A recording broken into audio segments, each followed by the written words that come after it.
6 тамызға қалада коронавирус инфекциясының 258 оқиғасы тіркелген. Олардың 80%-ға жуығы жергілікті оқиғалар. Риддердегі эпидемиологиялық жағдай туралы біздің телеарнамызға қаланың бас мемлекеттік санитарлық дәрігері Гульмира Мырзагараева айтып берді. Как это ни странно, есть люди у нас в Риддере, которые до сих пор не верят. Риддерде осы індетпен науқастану оқиғалары тіркелгеніне сенбейтін адамдар бар. Немесе бізде бірліктері ғана дейді.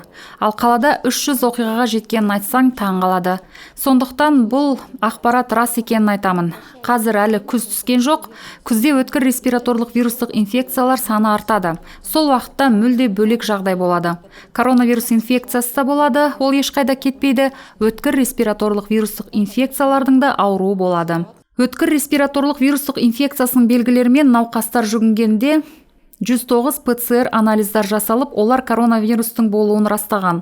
Бұл COVID-19 диагнозымен бүкіл пациенттердің сандарының жартысына жуық. Яғни суық тию симптомдарымен медициналық жәрдемге жүгінген риддерліктердің айтарлықтай бөлігі коронавирус инфекциясына оң нәтижесін алған. 20% науқастанғандар жұмыс берушінің бастамашылығымен профилактикалық тексеру кезінде анықталған. Негізінде бұл Казцинктің және Алпауыт кәсіпорнының мердігерлік ұйымдарының жұмыскерлері.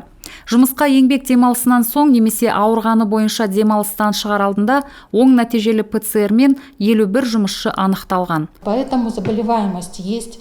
Науқастану бар, жазғы кезеңге қарамастан, ендірілген карантиндік шараларға қарамастан ол сақталуда. Бұл карантин шаралары өте қажет әрі маңызды. Бізге ол неге ұзартылды деп сұрап көп адам жүгінеді. Әрине, ол түсінікті. Адамдардың көбі жұмыссыз, әйтсе де нәтижесі де бар. Адамдардың денсаулығы үшін маңызды. Өкінішке орай бізде 2 өлім оқиғасы тіркелді. Сондықтан бұл статистиканың жалғасуын қаламаймыз. Кезекті рет Риддер қаласының тұрғындарына жүгінеміз.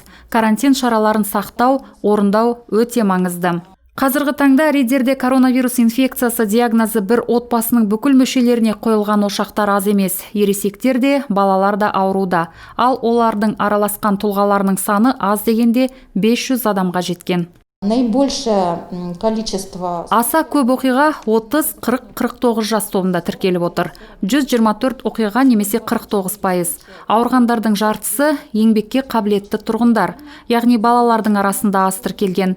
1 жасқа дейінгілерде де тіркелген, 14 жасқа дейінгі балаларда да. Қариялар тобында аз деңгейде. Өйткені олар қатаң талаптармен Қазақстан Республикасының бас мемлекеттік санитарлық дәрігерінің қаулысын да сақтайды. Гульмира Мырзагараева қала тұрғындарына 5 шілде күні коронавирус инфекциясының таралмауына бағытталған эпидемияға қарсы шаралардың өткізілуі жөніндегі санитарлық ережелер заңды күшіне енгенін естеріне салуда. Оларды бұзу 425 бап 1 бөлім бойынша әкімшілік жауапкершілікке әкеледі. Айыппұлдардың сомалары қомақты, сондықтан оларды бұзбаған дұрыс деп кеңес беруде дәрігерлер. Когда мы сами поймем, что без маски... Бет пердесіз дүкенге кірмеуді, антисептиктерді қолдану керектігін, қашықтықты сақтау керектігін өзіміз түсінбегенше, барлығы талаптарды сақтамағанша тұрақты эпидемиологиялық жағдайға, талаптардың қатаңдатылмауына қол жеткізе алмаймыз. Осыны түсініңіздер. Сонда ғана нысандар ашылады, жұмыс істеледі. Әркім осыны түсінгенде тұрақтылыққа қол жеткіземіз. Осыған аса назар аударамыз. Талаптарды сақтау әр адамның міндеті. Тек сонда деніміз сау болады және жұмысымызды істей аламыз.